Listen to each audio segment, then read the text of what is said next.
జనరల్గా మీరు script selection అంటే ఇప్పుడు చాలా డిఫరెంట్గా చేస్తారు మీరు. అవునా? Yeah, very different. అంటే మనం ప్రిడిక్ట్ చేయలేం బేసిక్గా. శ్రేష్ ఓకే చేస్తున్నారా, ఓకే ఏదో కొత్తగా చేస్తున్నారు, అవునా? సంథింగ్ అలా అనుకుంటున్నారా? నాకు తెలియదు. అలా అనుకుంటున్నారు. I'm not doing anything. నేను ఏదో బూస్టప్ చేయాలి అని అయితే చెప్పట్లేదు. పర్లేదు ఇప్పుడు నాకేం, I enjoy boost up. I can't do that. నాకు అలా నిజాలే వస్తాయి, అబద్ధాలు నేను చెప్పలేదు. అదేంటి కామెడీ చేస్తాం అనుకుంటే చేయలేదు. కామెడీ న్యాచురల్గా రావాలి తప్పితే నేర్పిస్తే వచ్చేది కాదు. కామెడీ స్వతహాగా రావాలి. మనందరికీ ఇంద్రగంటి ప్రభావం పడినట్టు బాగా పడింది. అందరు తెలుగు మయం. బేసిక్గా స్టోరీస్ సెలెక్షన్ అనేది చాలా ఇంపార్టెంట్ ప్రతి యాక్టర్కి. బికాస్ ఏది పడితే అది చేస్తే మళ్ళీ ఒకలాంటి పేరు వస్తుంది. చేసింది ప్రతిదానికి ఒక మంచి పేరు రావాలంటే కొంచెం స్మార్ట్గా ఆలోచించాలి. కొన్నిసార్లు వర్కౌట్ అవుతాయి, అవ్వవు. అవన్నీ పక్కన పెట్టేస్తే స్టోరీ సెలెక్షన్లో మీరు ఎక్కువగా ఎలాంటివి దృష్టిలో పెట్టుకుని చేస్తారు? ఐ థింక్ నాకంటూ ఒక సెన్సిబిలిటీ ఉందండి. ఆ సెన్సిబిలిటీకి నచ్చేంత వరకు నేను సినిమా చేస్తాను, నచ్చకపోతే చేయను.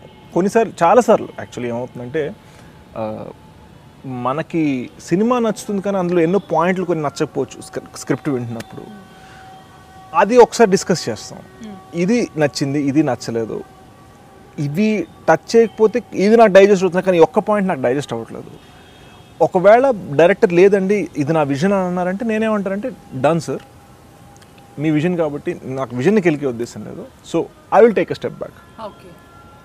ఎందుకంటే నేను మీ షిప్ ఎక్కుతున్నానంటే ఖచ్చితంగా 100% ఉండాలి, లేదా 0%. అంతేగాని 70%తో షిప్ ఎక్కినప్పుడే తేడాలు వస్తాయండి. మనకి నమ్మకం లేక కొన్ని సీన్ల మీద అలా వద్దు. సో ఇప్పుడు అమ్మి తుమ్మి లాంటి సినిమా ఏంటంటే 100% డైరెక్టర్ గారి మీద నమ్మకం. ఎందుకంటే ఈ స్క్రిప్ట్ని, ఈ జానర్ని జడ్జ్ చేసే ఎక్స్పీరియన్స్ నాకు లేదు. నేను ఎప్పుడు ఇటువంటి సినిమా రాయలేదు, ఎప్పుడు ఇటువంటి సినిమా చేయలేదు. సో ఇటువంటివి ఎంత నవ్వుతారు, ఎంత నవ్వరు, ఒక ఆడియన్స్ పరంగా క్యాల్కులేషన్స్ ఉంటాయి యాక్టర్స్కి, అవి నాకు తెలీదు. నాకు ఈ జానరే కొత్త. సో ఇక్కడ ఇటువంటి సిచ్యువేషన్లో ఏంటంటే నేను ఎంజాయ్ చేశాను, స్క్రిప్ట్ చదువుతూ బాగుంది. But more than that Indraganti గారి విజన్ని నమ్మి నేను ఆబ్వియస్లీ ఏం తెలియనప్పుడు ఒకళ్ళు దాంట్లో స్ట్రాంగ్గా ఉన్నారు. అంటే ఎవరో ఫేమస్ యాక్టర్ అన్నారండి, వాళ్ళ ఇంటర్వ్యూ చదువుతున్నాను, ఈధర్ కథనైనా నమ్మాలి, డైరెక్టర్నైనా నమ్మాలి. ఇవి రెండింటిని నమ్మకం లేకపోతే దెన్ డోంట్ డూ ఇట్. అంటే బ్యానర్ కోసం, డబ్బుల కోసం. మీరు ఆ టాపిక్ వస్తే ఖచ్చితంగా డబ్బులు అందరికీ అవసరం. అలా అని మీకు నచ్చని స్క్రిప్ట్స్ ఇప్పుడు మీరు క్లియర్గా చెప్పారు, బట్ కొన్నిసార్లు ఎక్కడో ఒక దగ్గర మొహమాట పడి కొన్ని సినిమాలు చేయాల్సి వస్తుంది. అలా మీరు? నేను మొహమాట పడి చేయలేదండి, కానీ చేసింది చేయకుండా ఉండాల్సింది అనిపించింది. ఎస్, కొన్ని సందర్భాలు ఉన్నాయి. నేను మొహమాట పడి చేయలేదు, అంటే నేను కొన్ని క్రైటీరియా పెట్టుకున్న దానికి అది కరెక్ట్ రిజల్ట్ రాలేదు. యా, కొన్ని సందర్భాలు అలా ఉన్నాయి, బట్ జనరల్గా అలా లేవు. నేను చేసిన కూడా అన్ని సినిమాలు కాదండి, 10 ఫిల్మ్స్. అండ్ ఇంకా ఇది చూసుకుంటే కనుక మీరు ఇప్పుడు దాకా కొన్ని క్రాఫ్ట్స్లో ఉన్నారు, acting, direction, writing, and then ఇప్పుడు కొత్త వీటన్నిటితో పాటు ప్రొడ్యూసర్. అంటే అది గతి లేక ఫస్ట్ ఫిల్మ్కి ఏంటండి గతి లేక అంటే ఇన్ ద సెన్స్ కొత్త వాడిని బ్యాక్గ్రౌండ్ లేదు, ఎందుకు పెట్టాలి?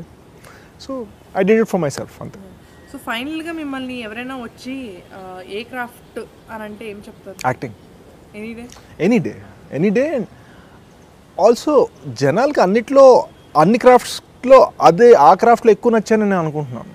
ఓకే, యూనో, బట్ యూనో కొంచెం అనుభవం పెరిగే కొద్దీ ఐవ్ రియలైజ్డ్ యాక్టింగ్ కూడా మనం ఎంత గ్రాండ్గా చేసామన్నది ముఖ్యం కాదండి, అసలు యాక్టింగ్ చేస్తున్నాం తెలియకూడదు. సో కొన్నిసార్లు ఏంటంటే the lesser you do the better.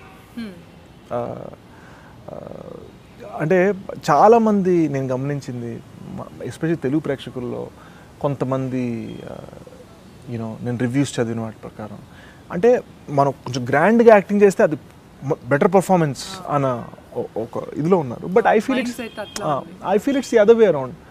అంటే నీకు అది తెలిసిపోతున్నట్టు కదా, ఒక యాక్టర్ యాక్ట్ చేస్తున్నాడని తెలిసిపోతుంది కదా. నువ్వు అసలు ఆ యాక్టర్ని గుర్తించకుండా నీకు ఒట్టి క్యారెక్టర్ నమ్ముతున్నప్పుడే కదా సెల్ఫ్ సాటిస్ఫాక్షన్ అనేది ఉంటుంది ఒక యాక్టర్గా. I'd like to believe so. At the end of the day, we're here to play characters. నేను సేమ్ క్యారెక్టర్ ప్రతి సినిమా చేస్తే నాకు అవసరం లేదు. I could have gone back to the US a long time ago.